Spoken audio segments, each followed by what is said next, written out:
आपको खुद ही अब हाथ कंगन को आरसी क्या, आप यहाँ खड़ी हैं, देखिए पीछे घूम करके कितना सारा काम चल रहा है। ये हमारे देश में नई टेक्नोलॉजी आई है। हमारे माननीय प्रधानमंत्री जी ने जो हमें करीब 1.14 करोड़ मकान प्रधानमंत्री आवास में बनाने हैं, उसकी हमारी बड़ी सारी चुनौतियाँ थीं। उसमें एक चुनौती ये भी थी कि हम कैसे काम को तेज़ी से कर सकते हैं। इसके लिए हमने दुनिया की बेस्ट टेक्नोलॉजी का एक ग्लोबल हाउसिंग टेक्नोलॉजी चैलेंज कराया था मार्च 2019 में। उसमें 54 टेक्नोलॉजी आई थी दुनिया भर से, जिसमें से 6 को सेलेक्ट किया, जिसमें एक टेक्नोलॉजी यहाँ पे है जो टनल फॉर्म का जो है मोनोलिथिक कंस्ट्रक्शन है। आप देख रहे हैं कि फैक्ट्री में, पूना की फैक्ट्री में टनल फॉर्म बनता है, यहाँ पे आके असेंबल हो रहा है और 35 दिन के भीतर, आपको एक तरह से जादू मान लीजिए, तो कोई सोच नहीं सकता कि 14 मंजिल की बिल्डिंग 35 दिन में 2-2 बिल्डिंग बनकर के पूरी तरह से तैयार हो जाए। और आप अंदर जाकर के देखिए, मैं कहूँगा आप ज़रूर जाकर के देखिए, जो सैंपल फ्लैट है, अब उसमें मेंटेनेंस की ज़रूरत नहीं है। उसकी दीवार इतनी बढ़िया है, आपका फर्श, हर तरह की फैसिलिटी इतनी अच्छी है। तो जो हमारे जो गरीब जिन लोगों के पास मकान नहीं था, जब इन मकानों में आकर जब बसेंगे तो उनको एक लाइफ के लिए एक नया उत्साह मिलेगा। मुझे कई सारे बेनिफिशरीज हो यहाँ पे इंटरेक्ट करने का मौका मिला। अब उनके तो इतनी खुशी है जिसका कोई, आप कहेंगे अपरंपार कह सकते हैं, उनका कोई आप पार नहीं है। दूसरा, यहाँ पे मेरी जो आरके यूनिवर्सिटी के बच्चों से मुलाकात हुई, उसमें हमारे देश के बहुत सारे बच्चे थे, गुजरात से भी थे, गुजरात के बाहर के भी थे और विदेशों से भी, मैंने नाइजीरिया से, इथियोपिया से, बांग्लादेश से, नेपाल से, ऐसे तमाम सारे देशों को, उन सारे बच्चों को जो उनको सीखने को मिल रहा है नई टेक्नोलॉजी। क्योंकि ये समय है जबकि हम लोग टेक्नोलॉजी के माध्यम से अपने क्लाइमेट को भी ध्यान रख सकते हैं, टेक्नोलॉजी के माध्यम से हम तेज़ी से काम कर सकते हैं, टेक्नोलॉजी के माध्यम से हम अपनी जो रिसोर्स की जो हमको दिक्कत होती है, बहुत सारा इतना प्रेशियस रिसोर्स है, मिट्टी और उस सब को हम ध्यान रख सकते हैं। पानी कम से कम का प्रयोग हो, जो कि हमारे लिए बहुत प्रेशियस है।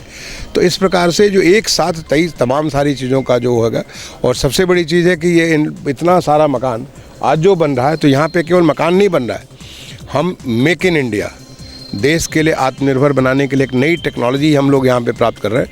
और इसका टेक्नोलॉजी का इतना प्रचार प्रसार हो रहा है कि पूरे देश भर में जो हमारी 6 जगह हैं, जो हमारे लाइट हाउस प्रोजेक्ट, जिसको प्रधानमंत्री जी ने 1 जनवरी को ग्राउंड किया था इसी साल में, चेन्नई में है, वहाँ पे एक टेक्नोलॉजी है, इंदौर में है जो कि हमारे मध्य भारत का जो है, वहाँ पे एक नई अलग किस्म की टेक्नोलॉजी है।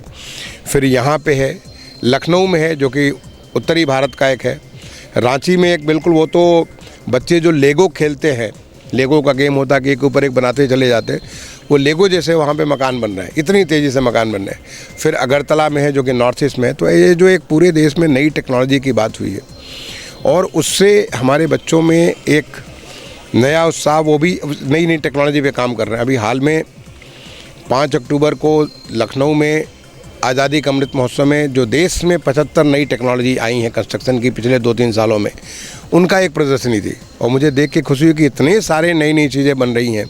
हर कोई को चिंता है क्लाइमेट का, चिंता है रिसोर्सेज का, क्लाइमेट है तेज़ी से काम करने का, चिंता है कैसे हम लोग कम से कम दाम में बेहतर से बेहतर कर सकते हैं, चिंता है कि कैसे हम लोग मिनिमम मेंटेनेंस वाली कंस्ट्रक्शन की एक्टिविटी बनाए। तो ये भी हमारा आशा जो है, 5 जगह आशा है, अफोर्डेबल सस्टेनेबल हाउसिंग एक्सेलरेटर्स, जो कि IIT 4 IIT में है और मैंने वो भी चेन्नई में भी है, बॉम्बे में भी है, रुड़की में है, खड़गपुर में है और एक सेंट्रल बिल्डिंग रिसर्च इंस्टीट्यूट जो हमारा जोरहाट में है, वहाँ पे।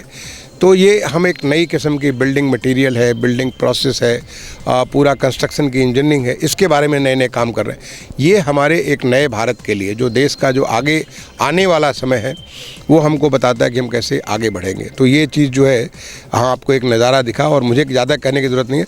मैं तो कहूँगा कि आप अगर घूम करके आप खाली बिल्डिंग का ही सारा का सारा आप एक बार डिटेल देख लीजिए और उसको अपने लोगों को दिखाइए और सबको अधिक से अधिक उनको बताइए कि लोग इसमें टेक्नोग्राही के तौर पे जुड़ें, सीखेंगे क्या चीज़ है और आगे उसको कैसे ले जा सकते हैं। देखिए, जहाँ तक गुजरात का सवाल है, गुजरात में लगभग 8.25 लाख 8.25 लाख मकान सैंक्शन किए गए। 8.25 लाख मकान में लगभग 6 लाख 5,80,000 ज़्यादा मकान हमारे पूरे होकर के लोगों को दिए जा चुके हैं। हम कह के पूरे होकर के दिए जा चुके हैं, मतलब कि वह ये मकान वैसे हैं जिसमें एक तो वहाँ की महिला वहाँ के मकान मालकिन है। ये मकान वैसे हैं जिसमें पीने का पानी है, बिजली का कनेक्शन है, गैस का चूल्हा है और शौचालय, यानी पूरी तरीके से उनकी सारी सुविधाओं के साथ संपन्न होकर के मकान पूरा हुआ है। और वही नहीं, लगभग 7 लाख के आसपास मकानों पे काम चल रहा है, जो बाकी 1.25 लाख के ऊपर काम चल रहा है। बाकी के बारे में कल मैंने अहमदाबाद में रिव्यू किया था राज्य सरकार के, सारी हमारी जो अर्बन की जितनी योजनाएं हैं सबका मैंने रिव्यू किया था। तो मकान के बारे में मेरे सामने पूरा ब्यौरा रखा गया कि अगले 100 दिन के भीतर जो बाकी मकान हैं उनको भी चालू करेंगे और ये सब अगले 1.5 साल में इसको पूरा करेंगे। जहाँ तक पूरे देश का सवाल है, पूरे देश में 1,14,00,000 मकान हमने सैंक्शन किए हैं।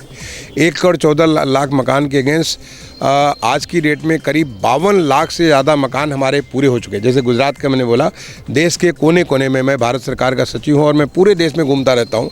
पूरे देश में जाके देखा कि जिस प्रकार की खुशियाँ लोगों के चेहरों पे मिलती है, तो करीब 52 लाख से ज़्यादा मकान हमारे पूरे हो चुके हैं। और 89 लाख यानी 52 के अलावा जो 37 लाख और मकान ऐसे हैं जिस पे काम चल रहा है। और मैं समझता हूँ कि आने वाले 3-4 महीने के भीतर बाकी सब पे काम चालू हो जाएंगे।